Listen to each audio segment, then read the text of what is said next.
Isa sa mga inaabang na project dito sa Metro Manila na talagang malaking tulong lalo na sa way of commuting, lalo na galing sa SM North hanggang dito sa San Jose del Monte, Bulacan. Ito na po ang MRT Line 7, a major rapid transit line na currently under construction. Ito ay magkoconnect sa northeastern part of Metro Manila to the province of Bulacan. So yung dating travel time na abutin ka ng 2 to 3 hours by car or commute, ngayon ito ay magiging 35 minutes lang.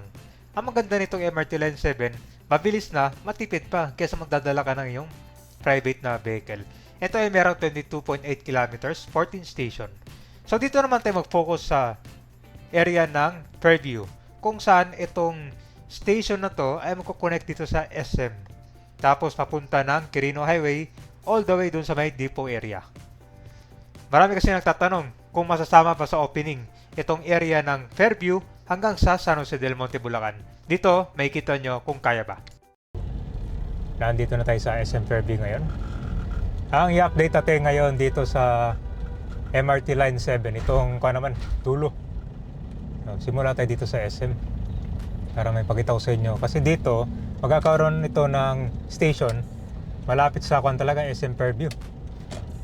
Ito, kung ano to, palabas na tayo ng Quantum Mindanao Avenue to. Exit tayo.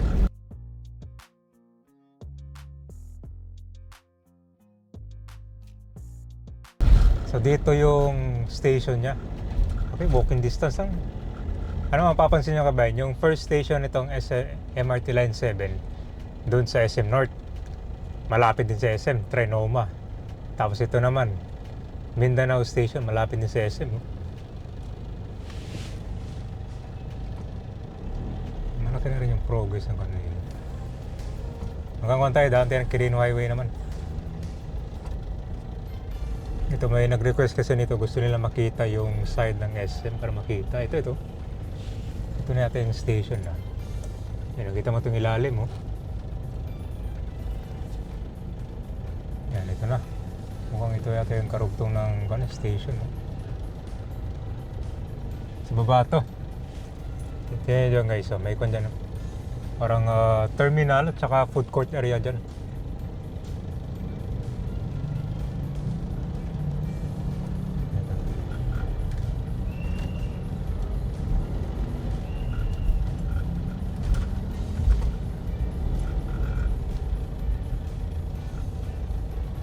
Kanang ito yung part ng kabayan station.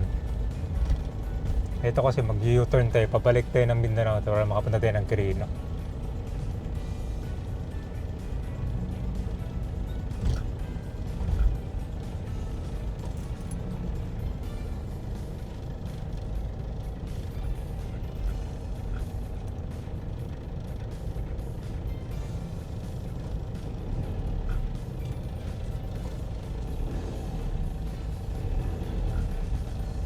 Isang mall address. Marami talagang binago dito, no? Ayan yung parkingan yata yun, eh.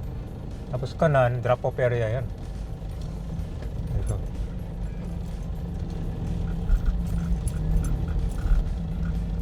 Ayan, no? Ito ano itong sa kaliwa. Oh, ito na yung guys, oh. Yes, ito na yung station. Ayan, no? So ito nga, kita mo, always connected to SM. Ito na, kita mo na yung train. So ito ngayon, punta na tayo ng Regalado Highway. Kanan tayo. Kakaliwa na tayo dito. Traffic ngayon. Ayan guys, ikot na natin. So ito na yung station talaga exact. U-turn slot. Papunta na tayo ng Quirino Highway.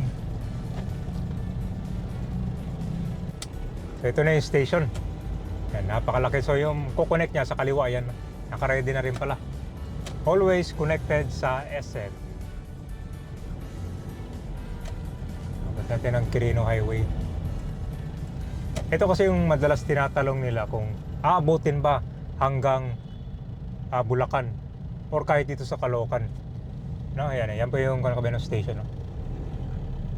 Yan, this meron idea ito. Tapos liliko ito, train. Papunta dyan sa Quirino Highway. Ayan na.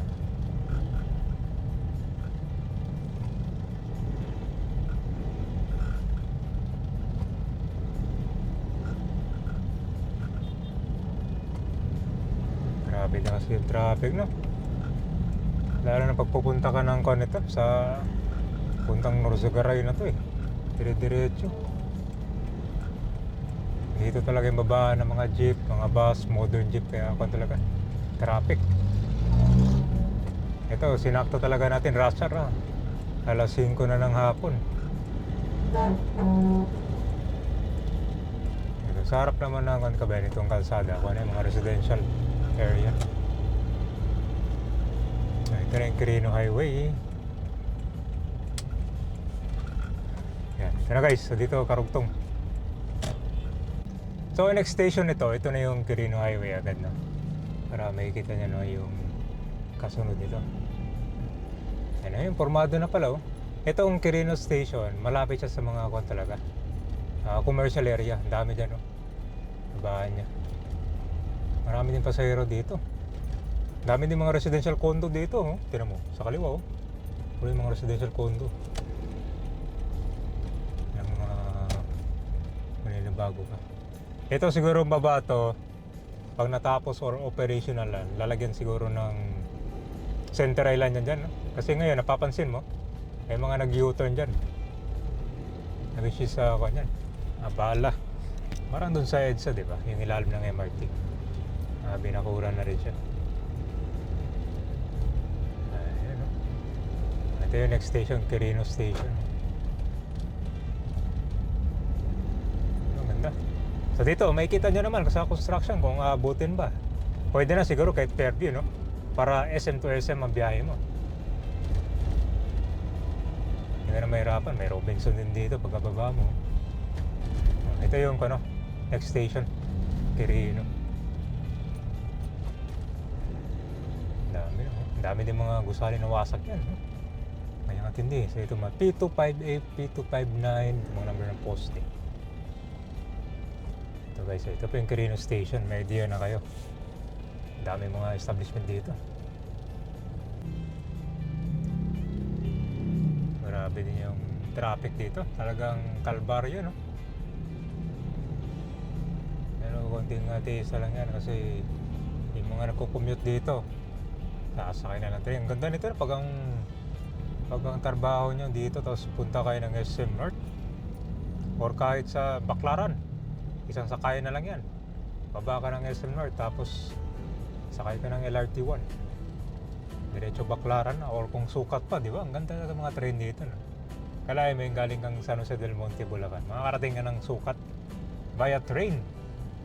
Kanya katindi. Pag natuloy pa yung extension hanggang Cavite, hanggang Niog lang yata, no? Ganda naman. Mura na, mabilis pa. Iwas ka pa sa matinding usok dito sa kalsada. Ayan, tira.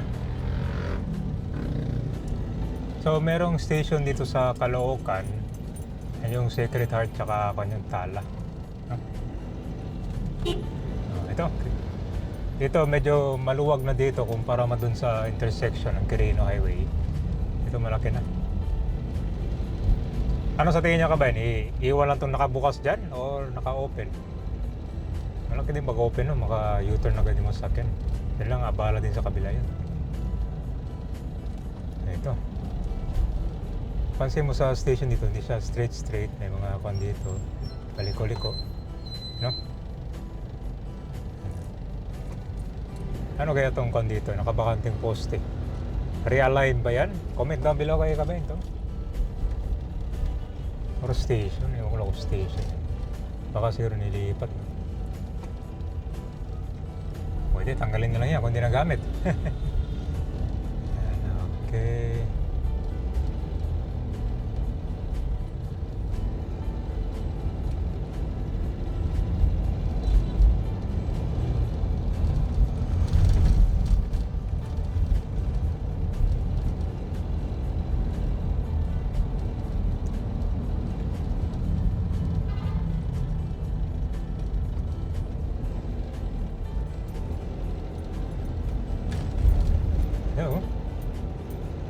Dito pulido. Mabilis, no? Malamang may mga rail trucks sa Sirusitasin, no? Kayang-kaya pala abutin dito, no? Ano nga ba yun? MRT Line 7 hanggang area ng Caloocan. Actually, ang matinding traffic talaga yung papunta sa Metro Plaza ng Caloocan. Nandun yung kontra traffic din. Kasi doon nakapokus yung karamihan ng construction.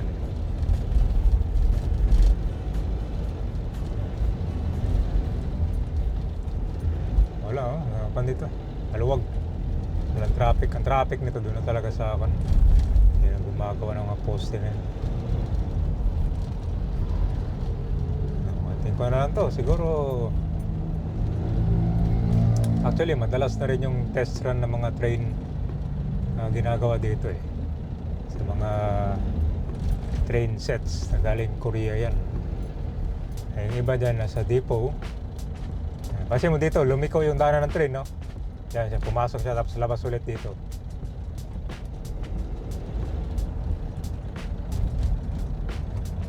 Kaya na to. Ang abangan na natin dito yung extension. Maganda kung extend to hanggang metro sa ginagawang airport dun sa Bulacan. Maganda rin yun.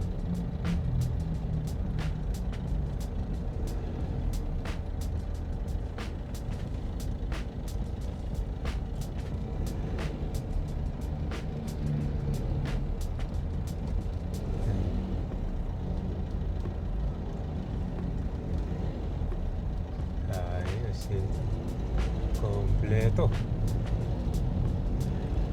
Malapit na tayo sa depot area.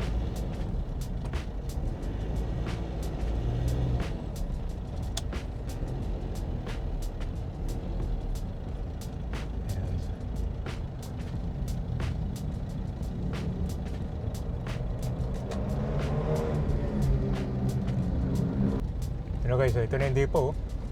Yan, kita may mga train dyan. May gagamitin dito.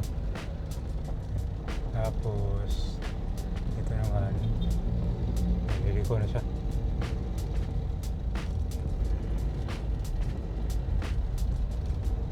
Diba? Depot area, nandito yung mga naka-store. Pakita ko sa inyo construction dito. Mababa na rin.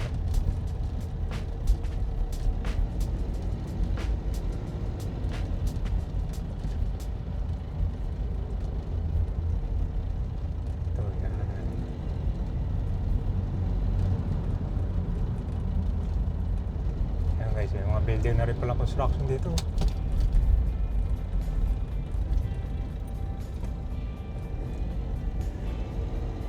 Ito, may ginawa silang parang dito, footbridge. Ayun, ang laki.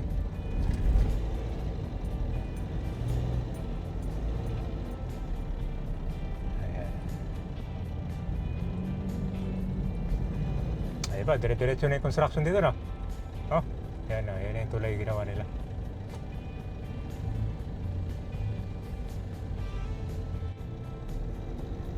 Ayan guys, so ito na yung karugtong niya. Yan. Kami mga partigan dito sa baba, no? Sabi.